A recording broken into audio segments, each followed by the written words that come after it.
Good evening, I'm Rick Ritter. Well, disaster strikes yet again in Howard County. Severe weather causes flash flooding in parts of the region.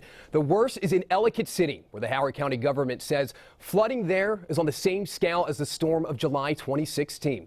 Take a look. This is video sent into our newsroom today showing fast-moving water rushing through Main Street this afternoon. You can see cars being swept away and rising waters just sweeping through the streets, causing devastation and evacuations throughout the area. It's a heartbreaking reminder of the devastating flooding that slammed the city just 2 years ago. Just like today, a massive thunderstorm sent floodwaters rushing through the historic center of Ellicott City. It hit so fast, 2 people were swept away and killed. Others had to be rescued from cars and upper floors. WJZ has a team of reporters covering the devastating floods. Devin Bartolotta, she is live in Ellicott City with the rescue efforts underway there. But first, let's go to Meg McNamara with the rain totals and what's to come. Meg.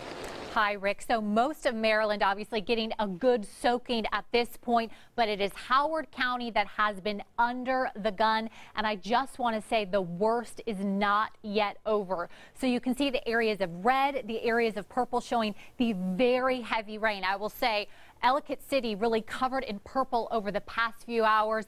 It's lightened up just a bit, but as we look off to the west, more of this very heavy rain will be tracking through. Another area of concern is now Columbia. They're really getting a good soaking at this point with more rain expected to move through. So yes, very reminiscent, according to the National Weather Service, of the flood stages from 2016, and we still have a ways to go. So this is a very dangerous situation. In fact, the National Weather Service has labeled it a particularly dangerous situation, which they rarely use, and really lets us know that this is a very serious, potentially catastrophic situation there. So this flash flood warning, these areas here of bright green, some of these go until 9:45 tonight, others of them later on, but we definitely have hours to go before we are going to start to see a real break from this rain. Of course, I want to time that out for you coming up in the full forecast. Rick? Meg, that is a scary thought. Thank you. Let's now go to Devin Bartolotta, who's live in Ellicott City. Devin, what are you seeing out there? Rick, well, the water just keeps coming, and quite frankly, there's nowhere for it to go. You can see the road behind me here is totally impassable. We've seen lots and lots of cars and trucks try to make it across. Many have turned around. We're about a half mile out from Old Ellicott City here on Frederick Road, and those in town are being told right now they need to get to higher ground. Downtown, water is up to the tops of door frames. A relentless stream of water gushing down Main Street. Cars are being pushed around and floating down streets. Near La Palapa and Sukasa, people are wading through knee-deep water. Downstream, the Patapsco River is raging. Huge chunks of debris, walls from buildings, and even several cars have washed through here. It's terrible. I'm surprised it happens again. I thought the infrastructure was taken care of, but apparently it still can happen. Deficient. Firefighters here have performed many water rescues, people trapped in their cars, those cars being swept away. Firefighters are also right now dealing with a mudslide at Frederick and Old Frederick Road. We just saw a bunch of BGE trucks heading into town here. People are tweeting that their power is flickering, so there's really no telling what's to happen next here. Rick? Devin, I know you had a tough time getting out there, maneuvering around. Take us through that aspect of it and what the roads are like. The roads here are very covered with water. On our way in here from Baltimore City, there were a lot of roads that were impassable. We had to turn around, change our route a few times, and all these emergency management places are telling people do not drive through that water. Turn around, find another route. And right now we're actually taking a look at some video from Main Street that I know you got your hands on, Devin. It's unfortunate. When we had tweeted this out, people were sending messages to us saying, hey, is this from 2 years ago? And no, this is from today. I know it's hard to believe. I know you were here 2 years ago. You had covered this initial storm. Take me through the difference of the two. Howard County government is saying that the flooding right now is on the scale of that storm.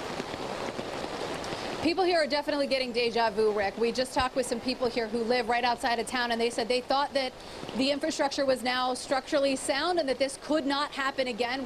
When we heard that it happened the first time, we were told it was a 1,000-year flood, and here we are 2 years later looking at a lot of the same symptoms of a city that may be devastated when all this water really clears out sometime.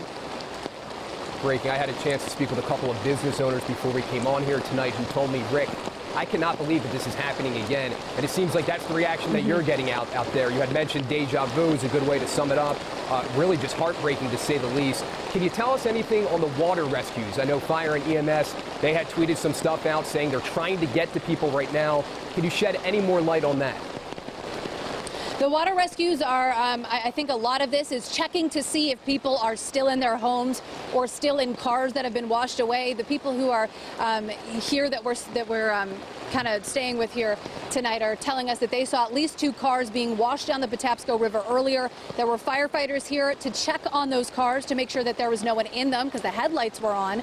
And I've also seen tweets that there are now firefighters going through buildings in downtown Ellicott City, checking to see if anybody's on those first levels. And we talked to the owners at the wine bin. They're at a little bit of a higher elevation at the edge of town. And they told me that they were being told they have to get to the second level because they did not want anyone to get trapped on the first level of those buildings as the water rises. And you talk about getting trapped on the first levels. I know speaking with some people, they had said that the water has now rise to the second floor, and that did not happen in the 2016 storm.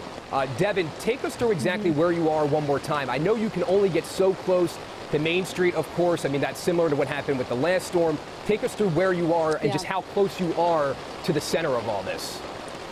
So we are right along the Patapsco River. We're about a half mile from Old Ellicott City. We're on Frederick Road. So where we are, we can see the river. We can see some of the debris from town coming through here. But we're lucky enough to be at a high enough elevation that we should not be in any danger here. That was one of our big concerns driving in, is that we did not want to get stuck. We didn't want to be, you know, somewhere where we were going to get in any kind of trouble with water on the roads.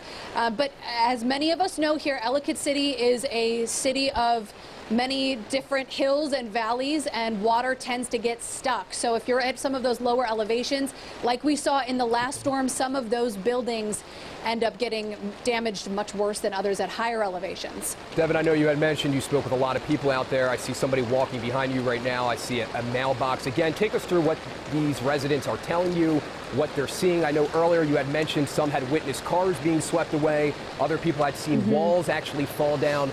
Take us through that one more time. Yeah, where we are now, there's a few houses around here. We're right by the Cycle Mill. It's a bicycle shop here, right on the outskirts of town here. And everyone here, I talked to a woman earlier who was trying to get home. She's right on the other side of this flooded road here. And she was worried that her house may be flooded. People here have a lot of uncertainty. They don't know if they're going to be able to get back to their homes and businesses and see that they are flooded, if the basements are flooded, if the first floor is flooded. So people here are really concerned. They've seen what the power of water can do in Ellicott City. And I think right now everyone's just kind of crossing their fingers and hoping for the best as this storm hopefully passes sometime soon. I know some reports that came out of saying at least 7 inches of rain there so far. And, you know, you talk about uncertainty, and I think a lot of people are going to bring up the question of how this could happen again after what just took place 2 years ago. Historic flooding, and now we're seeing something that mirrors that. Really just hard to believe. For you personally, Devin, again, I know you were here in 2016. You had covered that. Take us through the comparisons, if you will. I know you can, again, you can only get so close to Main Street, but in terms of what you're seeing now versus then, heartbreaking that the two are even being compared right now. Yeah, Rick, I think a lot of us saw the very beginnings of this last year. It was also on a weekend, and none of us really knew how bad the damage was going to be when the water cleared. And I really do think that that's what we're dealing with now. There is just so much water down here, and there is really nowhere for it to go. When you look at some of the videos of Main Street right now, the water is up past some of the door frames. People are trudging through knee-deep water and even some of the higher elevation areas. So I think right now it's a little too close to call exactly how bad this is going to be when the water goes away, but this is absolutely comparable. And as I said before, people are really getting deja vu as to what they saw in July of 2016, and really hoping, after all this city has been through and how hard it fought to get back open and back on top and back to normal, I think everyone here is really hoping that this storm does not result in the same thing that happened 2 years ago. Devin, you're doing a great job out there. Thank you so much.